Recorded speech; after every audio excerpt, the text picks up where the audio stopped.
Commission meeting Monday, April 11th. If we could all stand for the invocation. Lord, please bless this meeting and the participants. Give us the wisdom to make good decisions and for the benefit of the people of Canby. Bless our soldiers and our police officers and firemen. And in your name, amen. Amen. Pledge. Pledge allegiance to the flag of the United States of America and to the republic for which it stands, one nation under God, indivisible, with liberty and justice for all.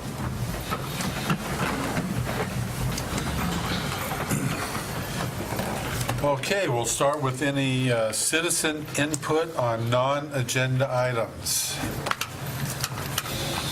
Let's see, do we have none?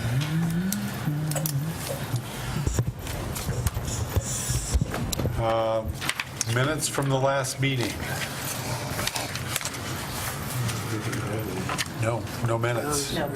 Not yet prepared. Not yet prepared, so we will not have the minutes from the last meeting. Yeah.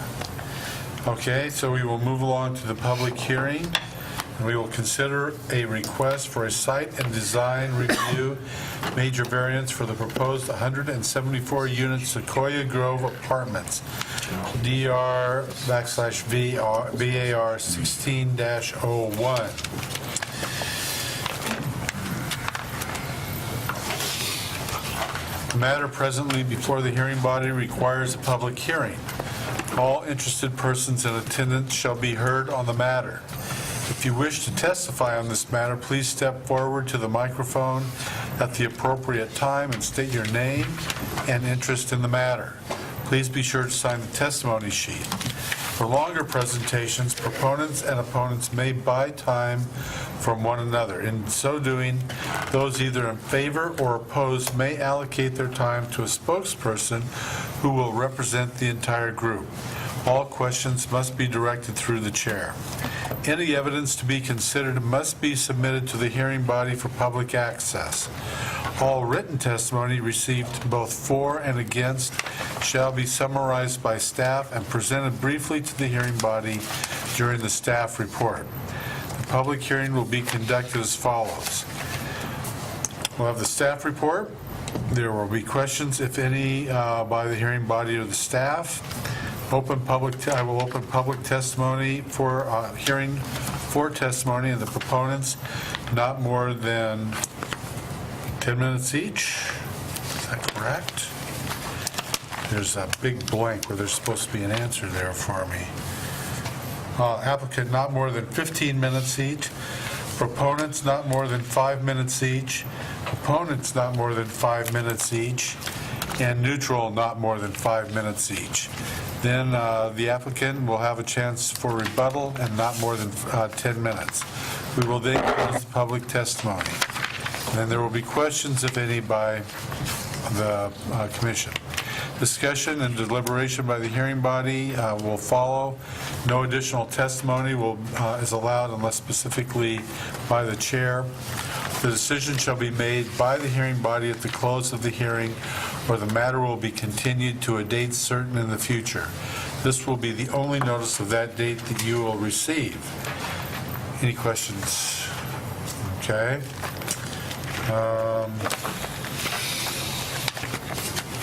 Okay, I think that covers that. Brian. Okay.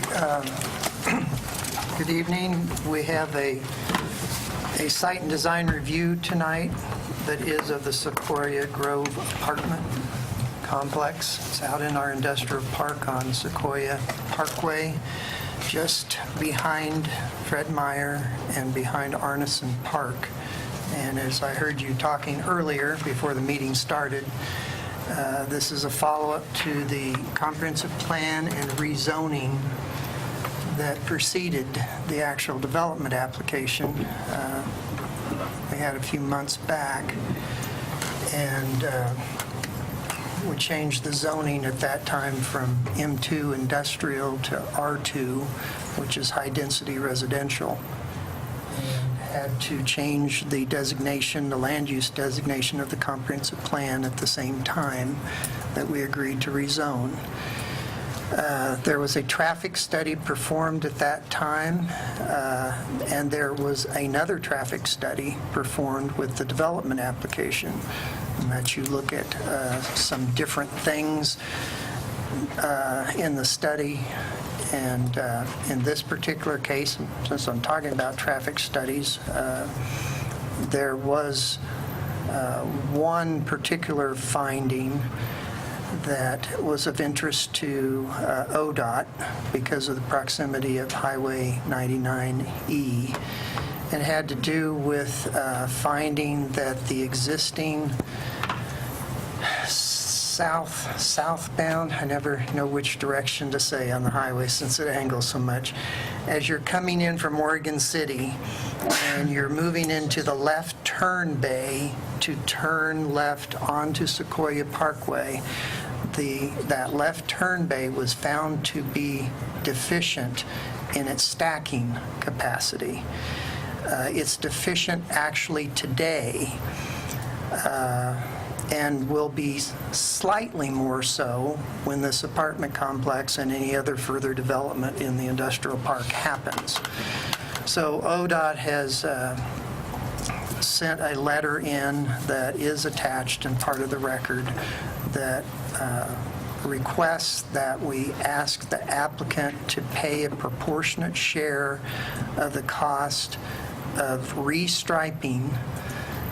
The lane is already there in the highway. It's a matter of restriping so that the left turn bay can be extended to a minimum of 300 feet, possibly additional distance might be warranted, thinking of future development in the industrial park over time.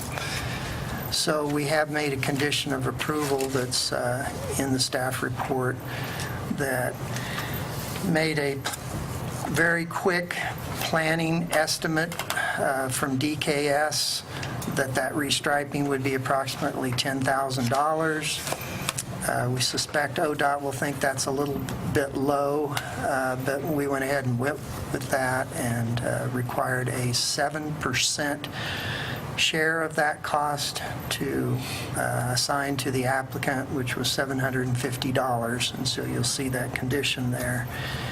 And that money will, we're intending to place that money with the traffic signal contribution that we're also going to obtain from the applicant that was a condition of approval of the rezone. And that is one of the conditions that I failed to carry over from the rezoning report, and I've added that to your revised report this evening. That contribution was indicated in the rezoning to be 4% of the estimate of the cost of the signal at Hazeldale Way and Sequoia Parkway and the associated improvements that would go along with that signal installation. DKS has performed a planning level estimate for those improvements, and I'm going to forget exactly how much those are, and not sure. I've got in the record there's a engineering estimate attached in here. I'm not sure which page that is. It's on page 58 if you wanted to see what that is. The red page numbers at the very bottom indicates that the planning level estimate was $629,760. And on the condition, which I need to find, because I don't remember that number either, that comes out at 4% contribution to $25,190. So that's condition number 17 that we added to the revised report. That was basically carried over from the rezoning application. And so it's still a requirement, even though I forgot it on the initial staff report, but I think it's best that we try to carry these things over so we don't lose track of them. Then we also added a condition 16 to the staff report. The applicant's aware of this. It was a recommendation by the fire marshal that they've worked out since the staff report went out, that the project shall meet the 2014 Oregon Fire Code Appendix C for hydrant spacing or location and distribution. At the final construction stage, if there's a need to adjust the spacing of those fire hydrants, having condition 16 makes it clear that they must meet the fire code spacing if it doesn't currently do that. There wasn't time to assess whether it was absolutely meeting it at the stage, but the applicant agreed to adjust those if necessary, and this condition will take care of that. So I just wanted to make sure you were aware of those changes, and the applicant was aware of those two additions to the staff report that they might have that were revised. I know I'm going to forget if I don't do it now, so I was also going to mention that we had actually I think we've had two additional public inputs since the report went out. One of them was from the fire marshal talking about that condition. He sent along in an email, and so we added that. And then another one was from the adjacent business owner, the Trend Business Center. They're not actually right adjacent to the apartment complex, but they're adjacent to the other property that they're going to develop industrially. And their very short letter, and I've put a copy at your dais there, is that they own the business center that's neighboring property and wanted to put on record that they're in full support of this apartment complex and are aware of the similar ones that they've done. I believe they testified similarly at the rezoning hearing. They also wanted on record was the fact that they're very much in favor of the driveway spacing. There's two driveways. One that's closest to the park is actually sharing an exit from the park and eliminates the current exit out onto Sequoia that's at the park. And by doing such, they're able to share a single driveway, so this 200-foot spacing can occur. And then the other driveway meets that spacing that they're proposing that also shares access into their industrial park that they'll be, and you'll be seeing here before long as well, and keeps the separation distance from the next development, which is Trend Business Center, meeting that standard. So they're very hopeful that there won't be any changes in those driveway locations, and that's what their input had indicated. Pointed out the only other public input that we received was from Dr. Perman. You have that in your packet as well. He is a property owner directly across the railroad track and the logging road trail on is it 3rd Court. He has a business, a medical business there, has been there quite some time, helped develop the park that's across the way, and his input was making note of how nice it would be to have a overpass to connect the pedestrians that seem to walk through his development up to the logging road trail, and then have no way of getting I think most of them are heading towards Fred Meyer, but there's other locations they're heading as well. But there's no way to safely get across the railroad track. And so he was indicating his desire to see, if not the developer, the city, to construct a pedestrian overpass. And I believe that I included my response back to him in the packet here as well, indicating that that had been discussed with the rezoning in front of the Planning Commission and the City Council, and that there are definite problems in doing so because there's an intervening property owner, and that property owner between the logging road that the city has control over and the rail line. And we've talked to that individual, and he's very much opposed in having a pedestrian pathway that allows people to just cross over in a formal fashion the rail due to liability of inviting people to cross a railroad track. I doubt that he would be opposed to an overpass, but the overpass simply isn't practical because any such overpass would have to meet ADA requirements, and the distance or the type of ramping that would be required to go clear up and over in that fashion would be so prohibitive in space-wise, if not just by money. And so we haven't pursued that as a requirement with this, and my response back to him was that yes, it would be nice, but that I can't see the city having the funds to be able to do that anytime soon.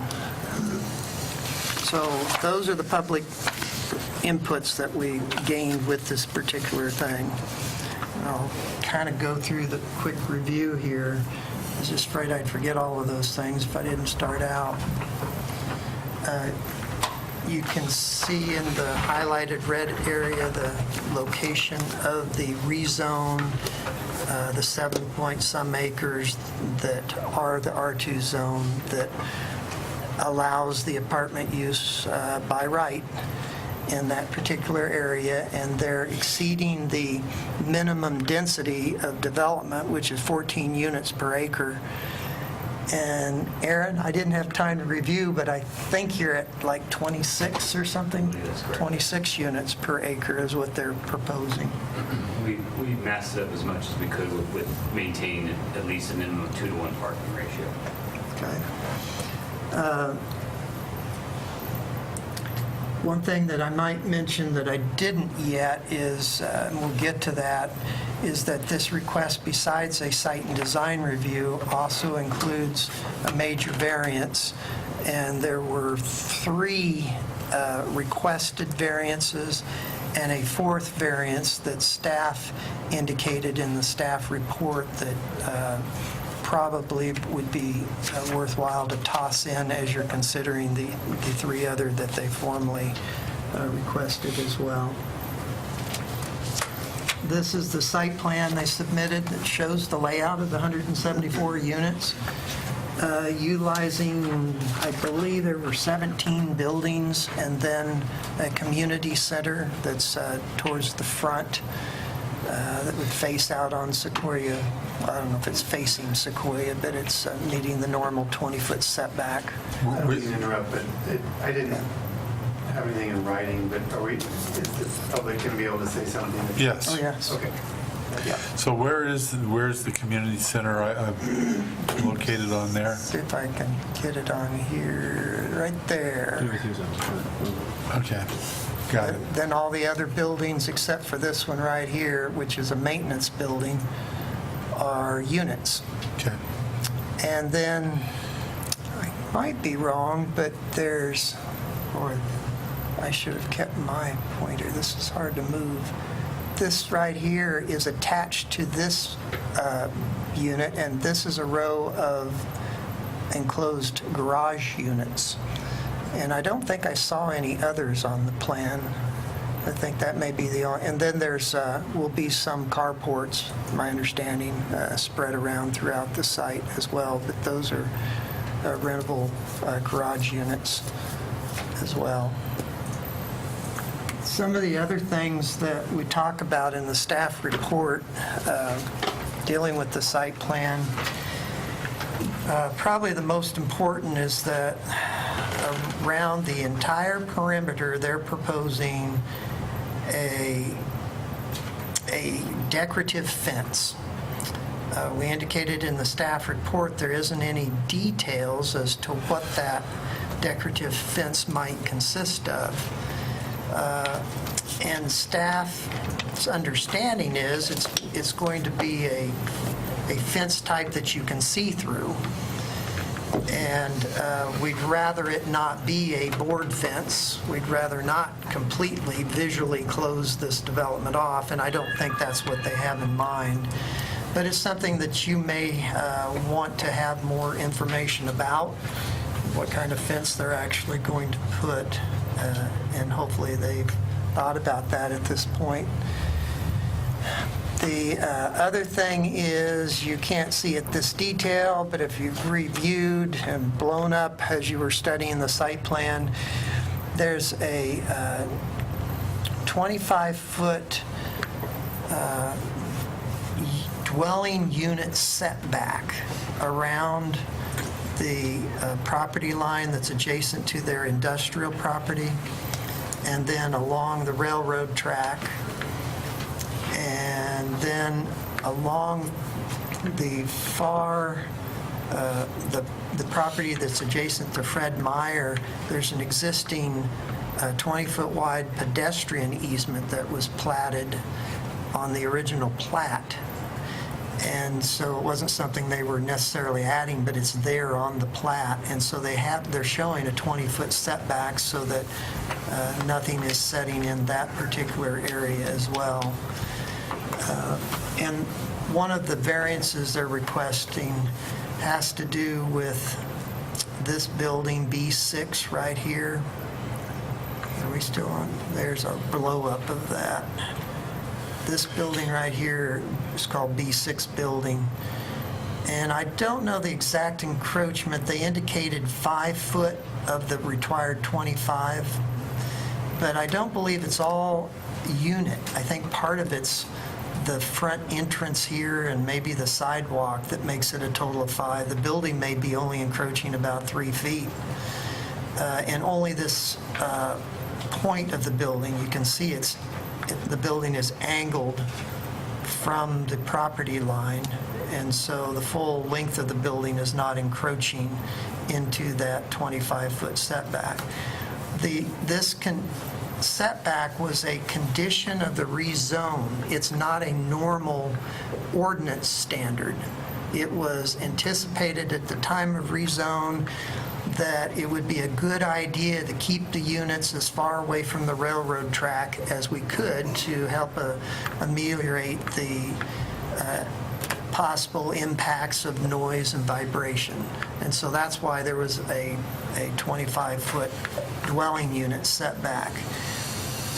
They mentioned in their application that there's another encroachment where those garage units were that I was showing you, but there was no requirement that garage units be set back. And so that isn't a necessary variance. It was only this one building that has the tip of it here by a few feet that's encroaching into that 25-foot setback. And I'll let them explain that if they need to any further, but the site has done what they can in a very efficient layout, maximized the amount of dwelling units and the corresponding parking spaces that they can get. So by doing so, one of the other variances was that we require a landscape island in the parking lot for after you have a row of 8 parking spaces. So for every 8 spaces, you need a landscape island to break that up. It's partly an aesthetic thing. It's partly needed oftentimes in order to achieve the minimum parking lot area landscaping requirement. Well, in this case, they far exceed the minimum parking lot landscaping requirement, even without using some of those landscape islands. And so they indicated that there were banks of parking, like 45 banks, and 10 of them do not have a landscape island breaking up every 8 parking spaces. So that's one of the other variances that were requested. If they were to remove a couple parking spaces and add those landscape islands, it appears to staff they would not be able to meet their desired parking ratio. Could potentially be a problem meeting the minimum ordinance requirement as well. And so probably the only reasonable way to meet that requirement would be to reduce the total number of dwelling units. That might cause a reduction in one of the structures so they could provide the additional parking and the landscape islands. That's the only way that I could think of that they would be able to manage that. So I think thinking about the landscape percentage for the parking lot as a whole far exceeding the minimum even without those islands, and then decide if that's a really important issue for about less than a third of the total parking areas that don't have those. Another, boy, I need to study, I'm trying to remember the third one. The length of 2 of the buildings are exceeding the 120-foot length that is a maximum allowed for multifamily dwelling structures. They exceed it by a very small amount on 2 of them. And on a third building, it's the one that has the attached garages. A very unique situation on that, and having those garages. I don't know if we can go back. I think I'd already pointed out, we have the length of the building here that just slightly exceeds the 120 foot, and then you add on the length of these garages, and you have the extra variance that's necessary since they are attached. And I'm going to have to go through and see if I can figure out what the other variance was that I found in here now, because now I'm not remembering. I'll be sure to let you know when I do. I think that's all I really needed to point out on the,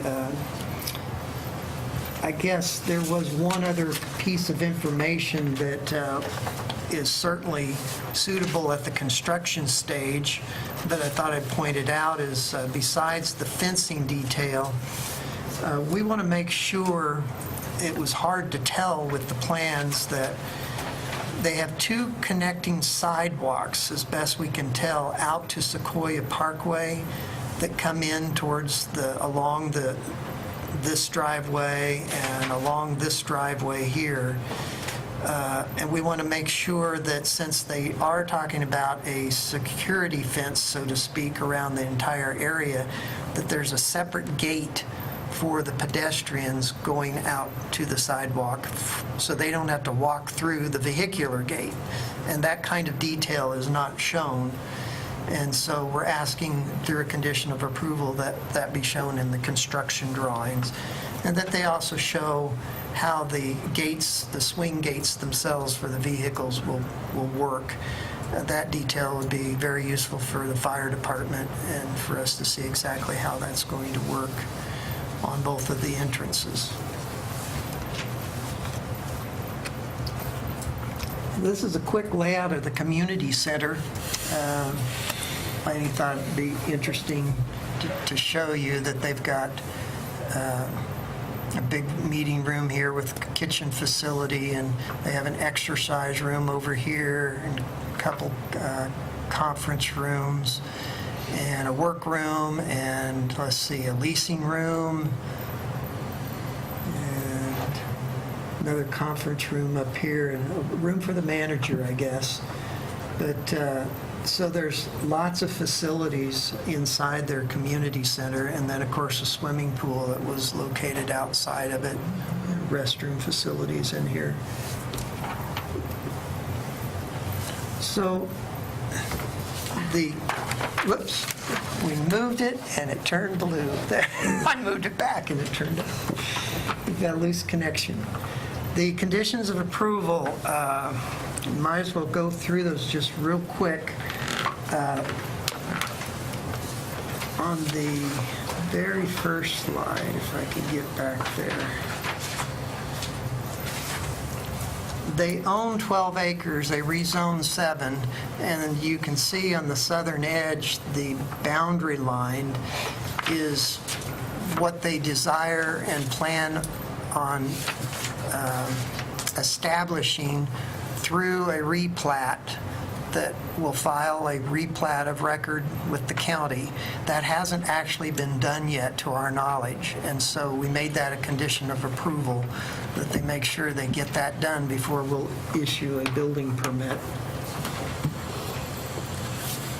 The construction plans, I just talked about showing the fencing and the gates and the swing gates so that we know what it is they're going to do and whether you had any desire to know further information about the fencing that they're going to use around the perimeter. That takes care of condition 2 and 3, and then on condition 4 talks about the final storm drainage analysis that would show the quantity and the true analysis that the storm engineer needs to demonstrate compliance, that there are several rain gardens that they've identified around the site to handle the storm runoff are adequately sized to meet the needs. And so that analysis will do that, and we usually don't see that until the construction stage. We mentioned the left turn bay that ODOT made a recommendation that they give a proportionate share. That's condition 5. Condition 6 is from the traffic study that was performed, there was a recommendation that we specifically and expressly sign no parking near the driveway entrances into this to make absolutely sure that cars parked parallel on Sequoia don't block the sight distances as they're coming around the curve, because that makes sight distance a little more difficult because of the curve in the road. So that's a condition that the city needs to take care of and handle for this. So it's a way for us to remember as well. The site driveways do need to be kept clear of any plant material that's over 30 inches tall.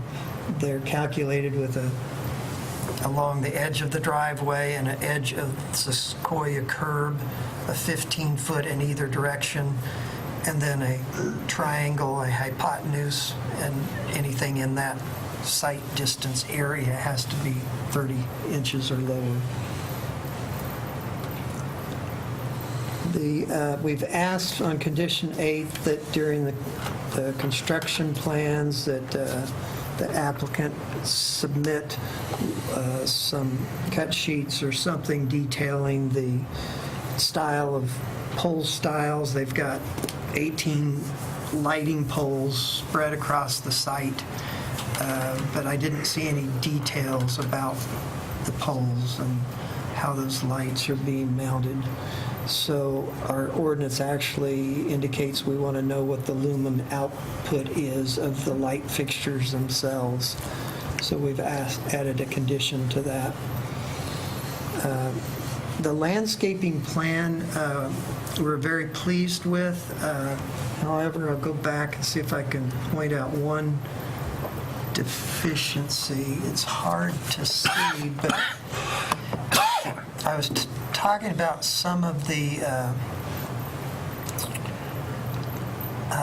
swales or detention facilities, rain gardens. They have about 7 of them. Here's a big one in this area. There are some, here's another one right here. There's open spaces shown on the plans that are going to satisfy those drainage requirements. But there's also areas in the front of every building that kind of shows some open landscaped area. And currently it's just showing grass as far as we can tell. And there's no evidence that they're actually going to put shrubbery along the front foundation of each structure. And if you've seen other apartment complexes, that is typical that they put some shrubbery around the front foundation of the buildings. And we're suspecting that they plan on doing that, but the landscape plans that we reviewed don't indicate that fine level of detail. They show the trees that are planned all through the site. They indicate some of the existing trees that they're saving, which we appreciate. And so we're asking that with the construction plans, they show the additional details of adding some shrubbery along the foundation of the front of each of these buildings.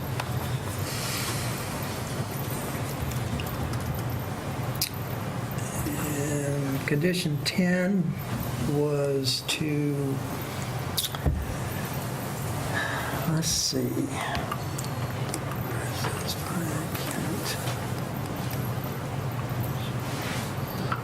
I'm going to just leave that one. It's referring back to the conditions of approval of the comprehensive plan and rezoning, and I can't remember what those are right now. We have those attached to your packet, those originals.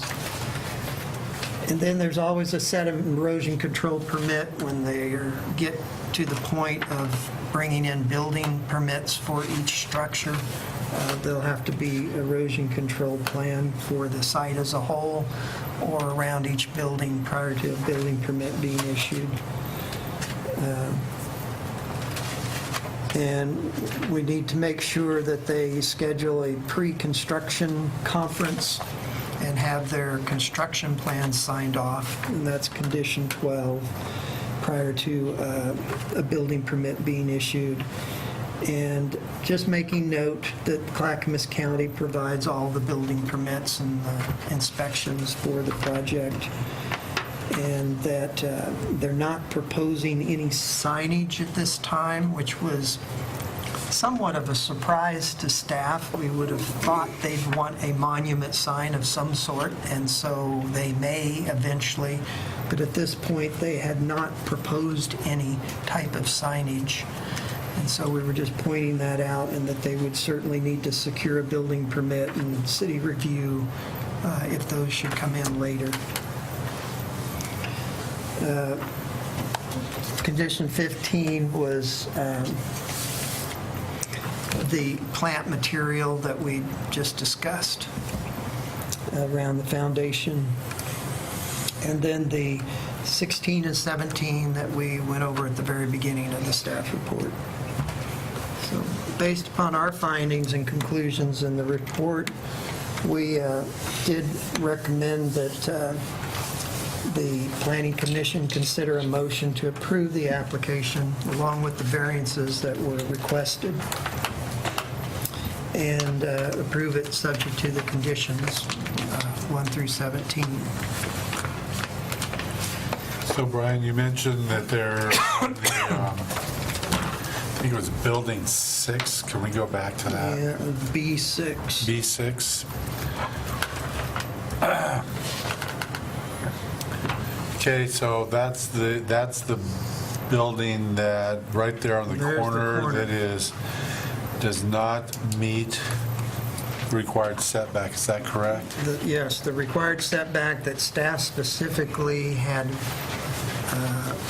replaced with the rezoning. It's not a standard ordinance requirement. It's specific to the rezone that occurred. So you mentioned that it wasn't very much, so could we be a little clear on what not very much is? I think if you can ask the applicant, because I can't really tell. They said that in their narrative that it was a 5-foot encroachment, but I suspect that the building itself isn't that much. So you can ask them to clarify that. Ask them when they get their shot. Okay. Any more questions for Brian? Larry? Okay, let's move along to the applicant. And if they want to utilize any of these to talk about. If you could state your name and address when you get up there, that would be great.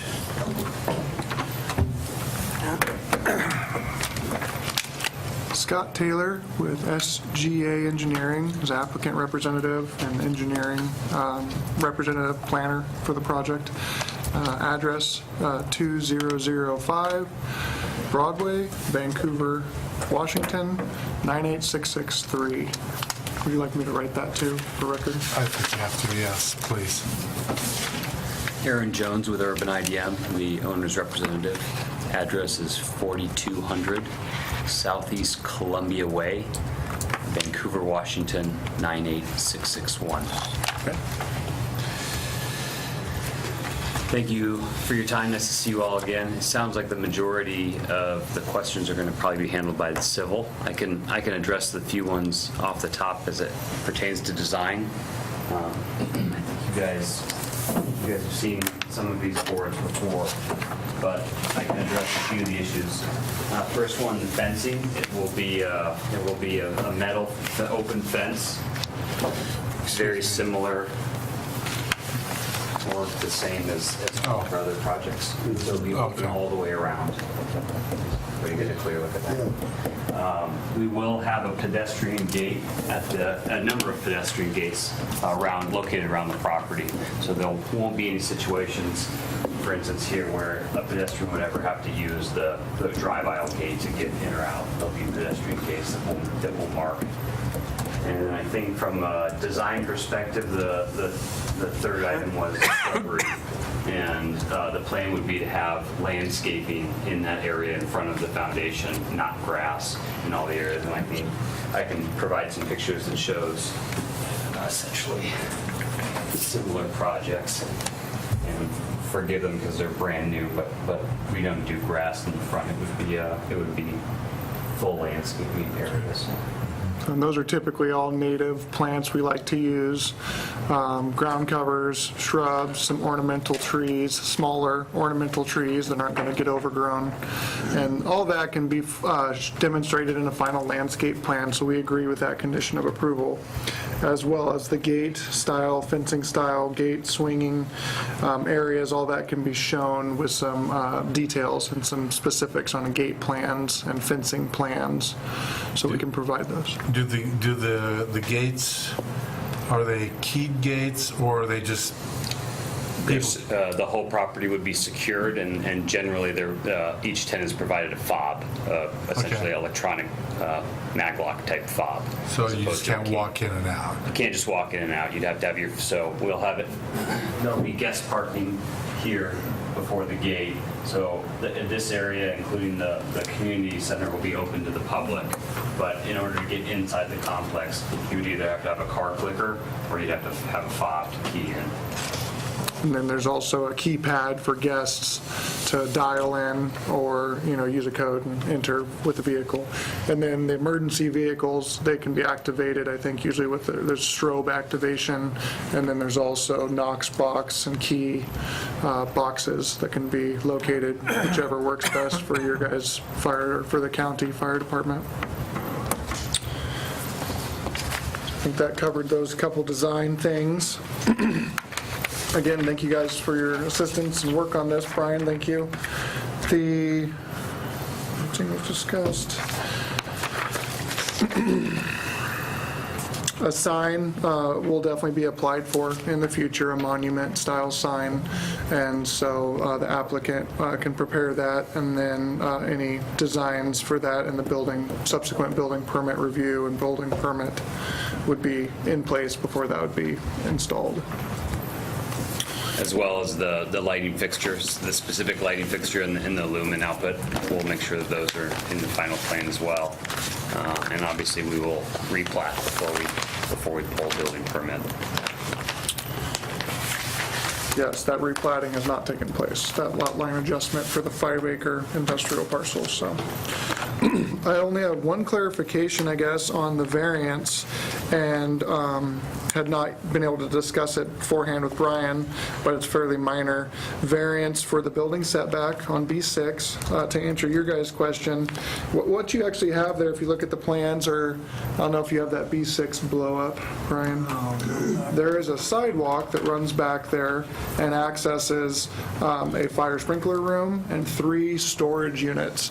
And so those are pedestrian doors, man door that accesses a 4-by-6 foot, roughly, storage unit that somebody can rent and have to store bikes or a kayak or something else, that does not Is fit. that what we're talking about right there? Correct. And so those have been very successful in many of our past projects. People are always short on space, it seems like, in an apartment complex. And same with the garages. There are actually a couple more just top right side of the screen there, 2 sets of 5 garages that both attach. Those are on buildings A3 and A2. And so there's 5 garages there that face each other.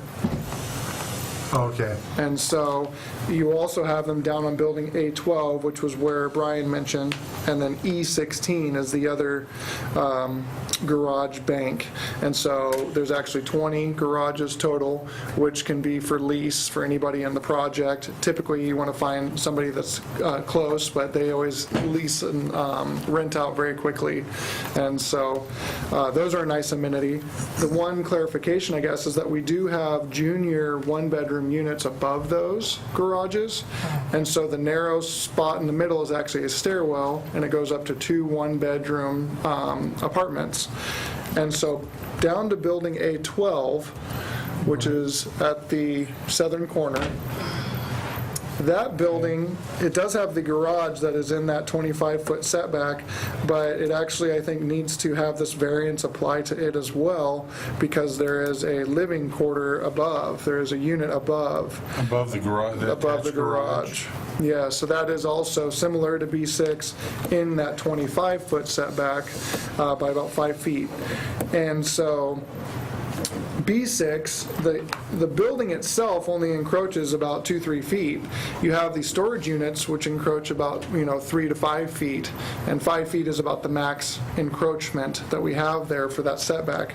But as Brian stated, it's above and beyond a standard setback. We will maintain the 15-foot landscape buffer and buffer plantings, and I think with the sound study, we confirmed that there was not a great concern with the sound from the train tracks, more so just some of the other industrial uses in the area. The building A12 is about a 22-foot encroachment, the length of that encroachment, which is very similar to the size of the B6 encroachment, 20-25 feet of area where it intrudes into that setback. But we feel the same sort of justification as B6, his reduced setback, applies to A12. It's a unique building, very popular 1-bedroom units that are above the garages there. There is 1 window that is actually the little bump out there on that side of the building. But I don't see any negative impacts or implications from having that 5-foot reduced setback on building A12 as well as B6. But welcome any questions or thoughts or... So on the 1-bedroom apartments above the parking structures, what do you anticipate the square footage of those apartments to be? The 1-bedrooms above are approximately 650 to 700 square feet. 1 bedroom. And I can't tell from the drawing, quite frankly, more on the A12 one, but okay, so how many are there going to be? How many? Single. So those, One-bedroom. they like to call them a junior one-bedroom style unit. It's what's above the garages. So you have 2, and then we have 4 of those, so 8. There'll be 8 of those one-bedroom style above garage. There's 2 above each garage set, right? Correct. So you come up sort of in the center stairwell, and then it splits off to each side. So the E unit, there's 8 of them total. Each one of these units is 2, one on Okay. either side. And does that also apply, it looks very similar to something over here on, God, I'm sorry, is it, it's like a B16 or an E16? E16, correct. Same situation there? Correct, and the same with A2 and A3.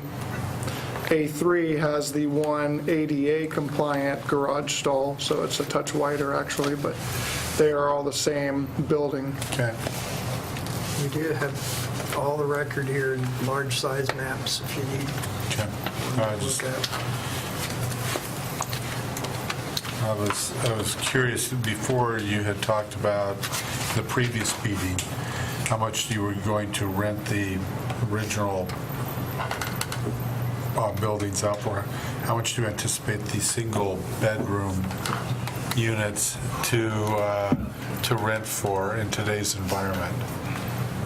Well, I can give you roughly, we're going to be probably in the usually about $1.25 foot. So I'm guessing they're going to probably be, again, without doing the full market study yet, it will adjust it depending on market conditions, but you'll be in the $850 range for those junior one bedrooms.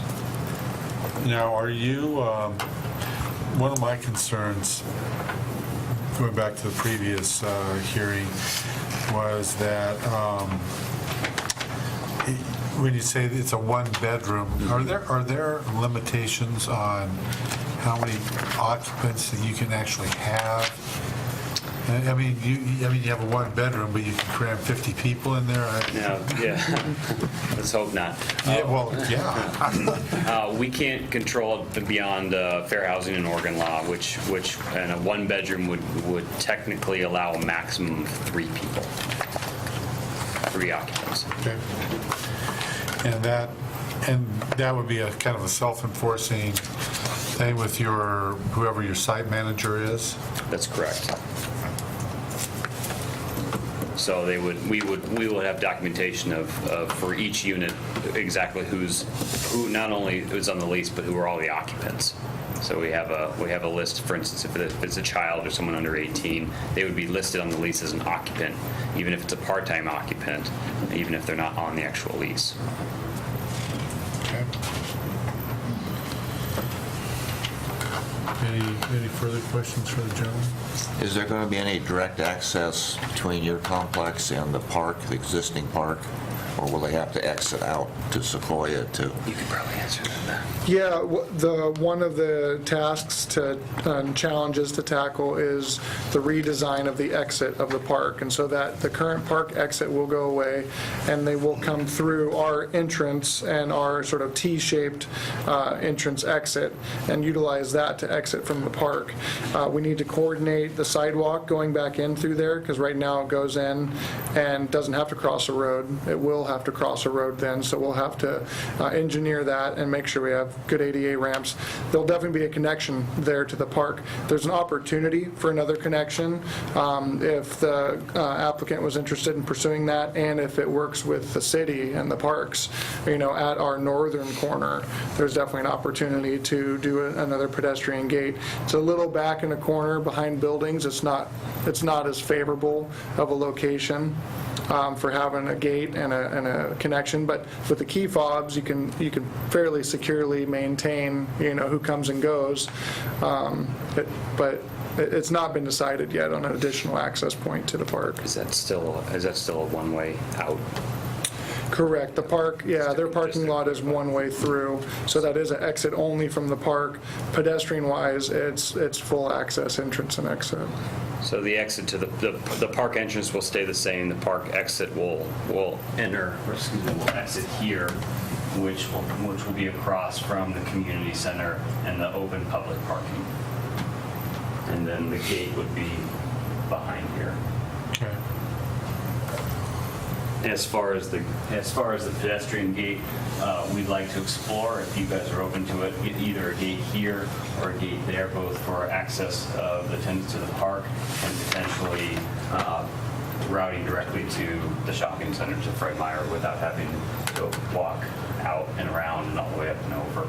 So and it sounds like the Fred Meyer's is open to that as well. So we'd like to explore that. Well, if you did guys are- that, then that would negate some of the value of getting additional exercise. So- It's true, your walk score would go down and Fitbits would Yeah, need to be, Fitbit would be yeah. perfect for That's that right. situation, you bet. Okay. We'll make it coin operated to dissuade people from A profit making center. the shortcut.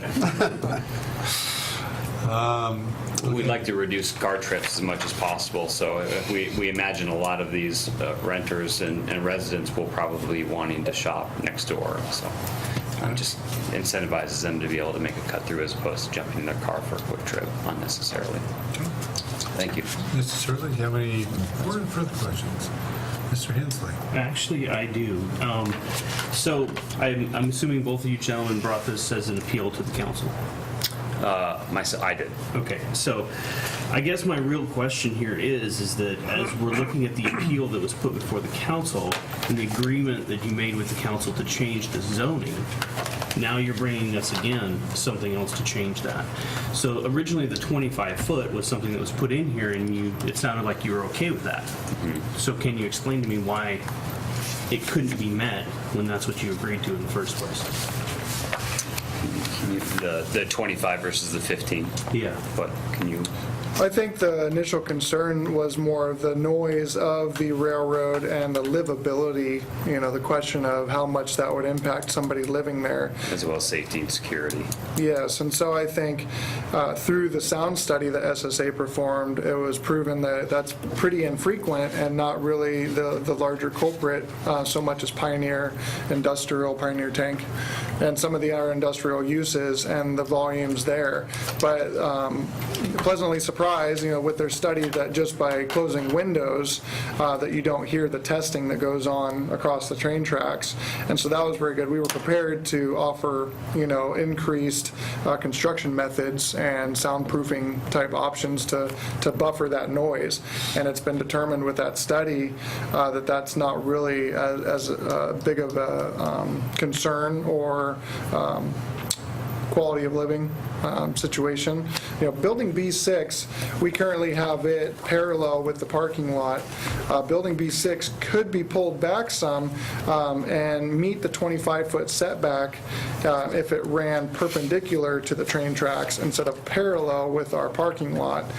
So that is one option if there is too much of a concern with that, or if we found that it wasn't justified. The only concern then, though, is your walkways back to the units become longer. It's not uniform, really, with all the other units and all the other approaches and sidewalks.